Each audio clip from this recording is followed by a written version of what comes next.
Hello readers, welcome back to Reformation Rambles, a series where I tell you all about the history of the European Reformation. Today, I want to talk about the first guy to reign over a unified Spain. King of Castile from 1474 to 1504, and King of Aragon from 1479 to 1516, born to John II of Aragon and Joanna Enriquez on the 10th of March 1452 in Sas del Rey Catolico.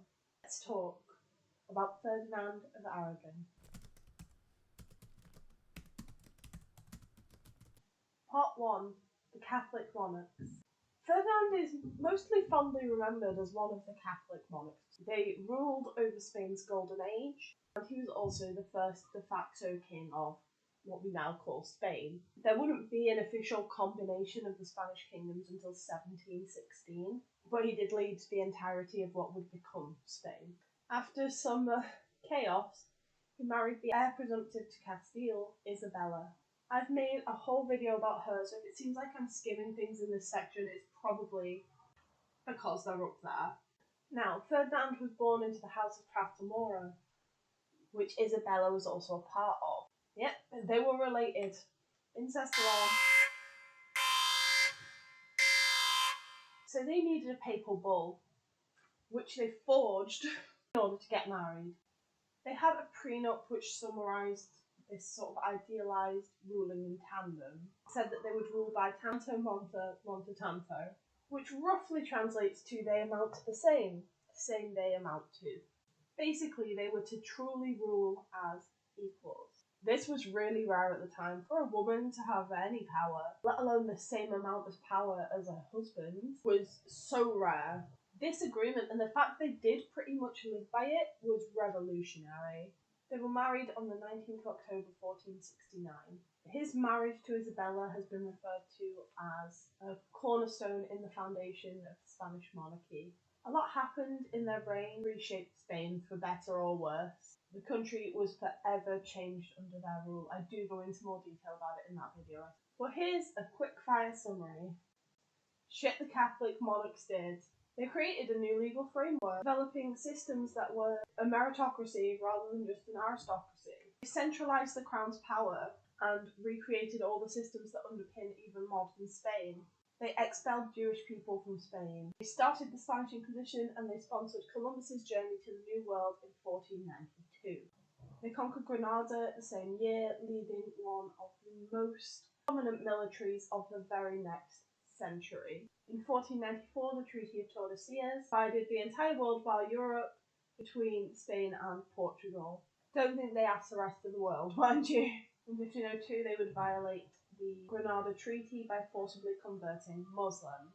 And whilst all this is going on, so are, Part 2, the Italian Wars. In 1494, Charles VIII of France invaded Italy and expelled Alfonso II, Ferdinand's cousin, from Naples. He'd been running Naples at the time. So, in response, Ferdinand allied with the Holy Roman Emperor and the Italian princes to expel the French by 1496 and install Alfonso's son, who by coincidence was also called Ferdinand, to the Naples throne. Alfonso's son Ferdinand died in 1501. Uncle then takes over.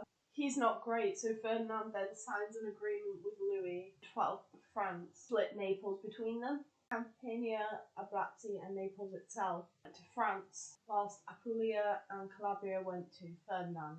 The agreement would fall apart in 1504 when Ferdinand took control of Naples. In his own words, the King of France complains that I have twice deceived him. He lies, the fool. I have deceived him 10 times and more. Nice guy. Why does he talk like a fucking Disney villain? In 1508, war returned to Italy. As part of the League of Cambrai with Louis XII of France, Holy Roman Emperor Maximilian I, Pope Julius II, Ferdinand attacked Venice. France won this invasion, and they were on France's side in this. But the League became really suspicious of France's intentions, so they broke up the gang and formed their own league, like sulking children, and they formed the Holy League to oppose the French. This generally kind of succeeded in driving the French from Italy. We'll come back to that in a minute. Part 3. Succession and Unity. Without his marriage, Ferdinand was only the king of Aragon. This was the smaller of the two main kingdoms, but it still encompassed Aragon, Valencia, Majorca, Sardinia, Sicily, and the Principality of Catalonia. Both Ferdinand and Isabella pursued alliances by marrying their children into Portugal, Austria, and Burgundy, as well as England. And then Isabella died. It was 1504, and she left the crown to her oldest daughter, Joanna, and then it was to pass to Joanna's son, Charles. Now, Ferdinand had very little confidence in Joanna's husband, Philip. On the day of Isabella's funeral, Ferdinand formally renounced his title as king and instead became governor of Castile. Basically, he had an agreement with Philip that he'd keep some of his power and, have a continued role in Castilian politics. Ferdinand even served as regent briefly when Joanna was in the Netherlands. He actually tried to regain power as regent a couple of times, but Castilian nobility had him replaced with Philip. They weren't having this.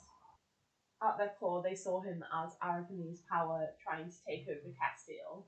He fully renounced his role in the Treaty of Villafranca in 1506. He fully renounced his role as Lordship of the Indies, but he still got half the income from the Indies, and then the other half went to Philip and Joanna. So in July of 1506, he left Castile, and then Philip died in September. Now you're probably thinking, but Joanna's in charge, why does it matter? But her husband and father-in-law had recently declared her mentally unstable and locked her in a tower. So Castile needed a regent. Meanwhile, in 1505, Ferdinand had formed an alliance with France and remarried to Germaine de Foix, the niece of Louis XII of France. So Joanna can't rule herself. The next person in line to the throne is only 6 years old, so he can't rule. So just 2 months after losing his titles, Ferdinand returns to Castile and makes himself regent of Castile and Lord of the Indies again. In 1509, he had a son with his wife who sadly died a few days later. It's widely believed if he'd survived, he would have inherited Aragon, and the two kingdoms would have stayed separate for a lot longer, but he didn't. In 1511, Ferdinand and Henry VIII of England signed the Treaty of Westminster, which was an agreement of mutual aid against France and Navarre, and in 1512, Ferdinand invaded Navarre. He originally annexed it as part of Aragon, but was quickly pressured to make it Castilian. From 1512 to his death in 1516, he was the ruler of all of modern Spain with the acquisition of Navarre. Ferdinand died on 23rd of January 1516 in Madrigalejo, Extremadura. He is entombed at Capilla Real Granada, beside his wife Isabella, his son-in-law Philip, and later his daughter Joanna. Spain was more united than it has ever been, although there were still major issues and differences, and Spain was on an unstoppable course to become one of the world's first modern world powers. I really hope you enjoyed this. If you did, please give me a cheeky like and subscribe. Let me know in the comments if I touched on anything you'd like to hear more about. Do you think Ferdinand really changed the face of Spanish history, or was it just by coincidence of who he married? I think it's a really interesting discussion. I'd love to know your thoughts on it. I'll see you guys soon. Bye!